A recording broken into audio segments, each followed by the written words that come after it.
السلام عليكم ومرحبا بكم في فيديو جديد ونهار جديد على قناة سمسومة في فرنسا. قناة تشمل جميع المواضيع التي تخص المقيمين والمهاجرين في فرنسا. إذا أعجبكم المحتوى ما تنساش تشتركوا في القناة وتفعلوا الجرس باش يوصلكم كل ما هو جديد.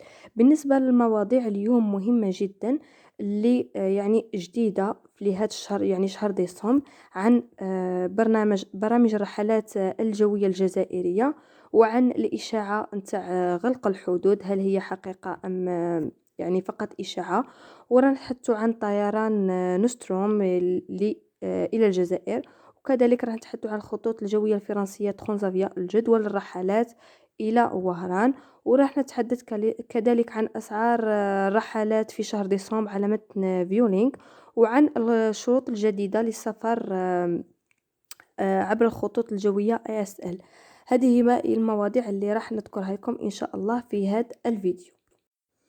كما نعرفوا قررت السلطات إدخال بطاقة التطعيم ولا الفاكسة للمسافرين، ودخلت حيز التنفيذ نهار 2 6 ديسمبر بالنسبة للمعابر البحرية فقط، في انتظار تنفيذها. يعني كما بداو ينفذوا هذا القانون، يعني لازم يكون عندك تلقيح باش تسافر على متن الخطوط البحرية الجزائرية. الناس اللي طلقوا اشاعات باللي غاديين يغلقوا الحدود، لو كان غاديين يغلقوا الحدود ما يديروش هذا القرار نتاع التطعيم بالنسبه للمسافرين عبر الرحلات البحريه. يعني ليس هناك غلق للحدود في هذه الساعه، يعني ما كان حتى دليل يقول باللي غاديين يغلقوا الحدود، الخطوط ولا الرحلات الجويه ولا البحريه. كما أن هناك شركة طيران جديدة لأول مرة بدأت من يوم 2 6 ديسمبر. هذه الشركة الإيبيرية التابعة إير نوستروم، التي كانت تقوم بأول رحلة لها بين مدريد والجزائر العاصمة. من جانبها ستقوم الشركة فولوتيا برحلات بين فرنسا والجزائر اعتبارا من 16 ديسمبر. ومرة أخرى لم تكن السلطات لتسمح للشركة الجديدة إذا كانت تعزم ولا وقف الرحلات البحرية. لو كانت غادي تغلق الرحلات الجوية ما غاديش تذكر أن هناك رحلات جديدة ولا برامج جديدة. وقد سمح لشركة إيغالجيري وشركة الطيران الأجنبية بمواصلة مواعيد رحلاتها حتى جونفي المقبل على الأقل. من جانبها ستبدأ فولوتيا رحلاتها إلى الجزائر في 16 ديسمبر مع خطين بوردو الجزائر ومارسيليا وهران. هاد الاثنين يعني تاع اللي فات 6 ديسمبر تم تفويض شركة طيران جديدة لتشغيل رحلات إلى الجزائر. وفقا لمعلومات يعني واثقة، حصلت شركة إير نوستروم التابعة لشركة طيران إسبانيا إيبيريا على الضوء الأخضر لتشغيل خدمة واحدة أسبوعيا بين مدريد والجزائر العاصمة. إيغنستروم وحدة في هذا المجال، والتي لا يتم تشغيلها من قبل أي شركة طيران أخرى، ولا تسير خطوط جوية الجزائرية سوى رحلات بين الجزائر وبرشلونة. مدريد الجزائر على الرحلات الجوية، ومن المقرر أن هناك رحلة رقم الرحلة هي EB 8792 كل يوم اثنين للمغادرة في الساعة 11:40 صباحا من مدريد. ومن المقرر رحلة العودة رقم الطائرة أو رقم الرحلة EB 879 في الساعة 14:10، يعني 2:10 من الجزائر العاصمة. أول رحلة شركة نوستروم من مدريد إلى الجزائر العاصمة اللي بدأت من يوم 2 6 ديسمبر. هذه هي الفتوحات التي تنتمي إلى ليبيريا، وبالتالي رقم الرحلة التي تحمل رمز الشركة الطيران الإسبانية EB. وبالتالي فإن عرض الرحلات الجوية بين الجزائر وإسبانيا غنية بخدمات جديدة. هذا دليل على أن ليس هناك غلق للحدود الجوية. كما قلت لكم راه كاين برامج رحلات جوية جديدة بالنسبة إيغالجيري الجزائر برشلونة الجزائر. رقم الرحلة AH 2014 15 ثلاثاء، يعني نهار 15 ثلاثاء الأربعاء والجمعة والسبت. كاين رحلة برشلونة عفوا الجزائر برشلونة الجزائر. رقم الرحلة AH 2014. كاين 3 والأربع والجمعة والسبت. بالنسبة لفيولينغ برشلونة الجزائر برشلونة كاين الأحد والثلاثاء. رقم الرحلة VY 7474. كاين الخميس VY 7476 برشلونة ووهران برشلونة. كاين يوم الأحد رقم الرحلة VY 7480.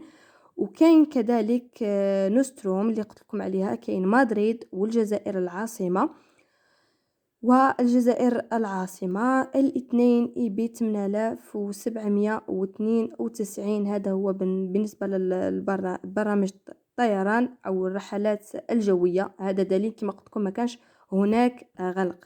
بالنسبة للطيران إيغاجير والخطوط الجوية الفرنسية ترانزافيا جدول الرحلات إلى وهران.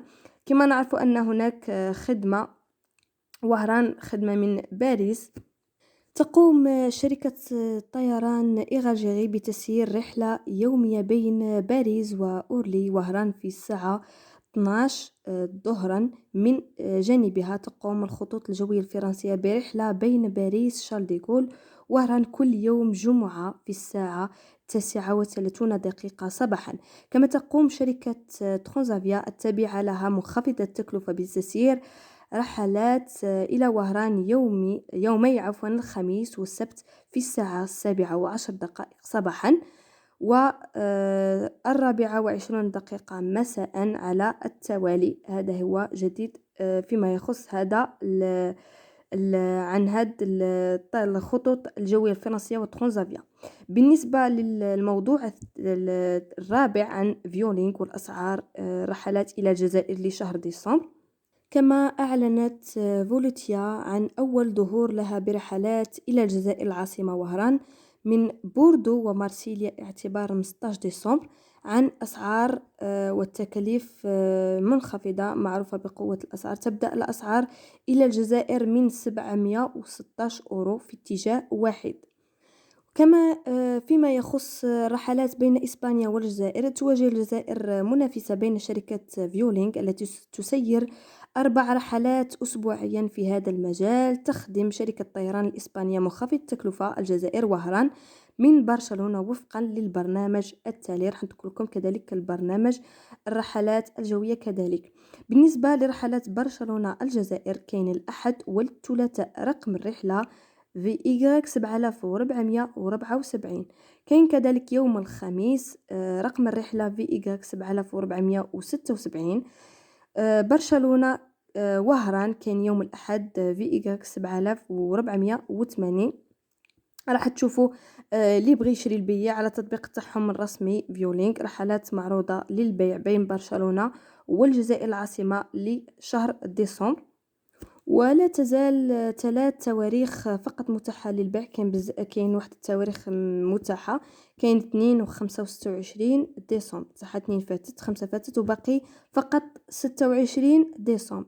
يتم تقديم سعر الرحلات في في اتجاه واحد في حين يعني رقم يعني اليوم أو تاريخ الرحلة اللي راه باقي 26 ديسمبر يبدأ من 550 أورو. يعني سعر الرحلة يبدأ من سعر الرحلة تاع 26 ديسمبر يبدأ من 550 أورو بالنسبة لرحلة برشلونة وهران. هناك 3 تواريخ تتوافق مع البرنامج الحالي المعروض للبيع. بالنسبة للبرنامج أو التاريخ تاع 5 راه ديجا فات باقي 19 و 26 ديسمبر.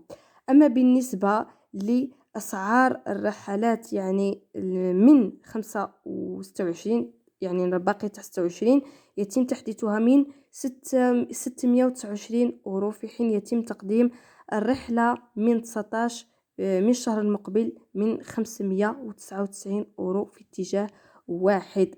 بالنسبة للموضوع الأخير عن تحديث شروط السفر مع الجزائر عبر الخطوط أرسال الجوية. كما نعرفوا ما كانش هناك تغيير كبير راها بين الرحلات البحرية اللي شرطوا فيها لي فاكسان. أما بالنسبة للرحلات الجوية فقط البي سي ار والأنتيجينيك لجميع المسافرين سواء اللي داروا التطعيم واللي ما داروش التطعيم. في ما يخص قرار الحكومة اعتبارا من السبت اللي فات يعني من 4 ديسمبر يتعين على الركاب الذين تم تطعيمهم والغير مطعمين يعني اللي داروا الفاكسين واللي ما داروا تقديم نتيجة سلبية لاختبار البي سي ار والمضاد أنتيجينيك لا يقل عن 48 ساعة للدخول الأراضي الفرنسية. هذه بالنسبة للناس اللي من الجزائر إلى فرنسا، خاص البي سي ار والأنتيجينيك. البي سي ار يكون لا يقل عن 48 ساعة، أما بالنسبة للناس اللي من فرنسا إلى الجزائر تكون البي سي ار تحت 36 أقل من 36 ساعة، والأنتيجينيك بطبيعة الحال. يعني لا يوجد تغيير بالنسبة للشروط الرحلات الجوية من فرنسا إلى الجزائر، يعني البي سي ار أنتيجينيك. هذه هي. نتمنى ان شاء الله الفيديو تاع اليوم ينال اعجابكم. ما تنسوش تشتركوا في القناة وتفعلوا الجرس، والى اللقاء الى فيديوهات اخرى ان شاء الله. سلام.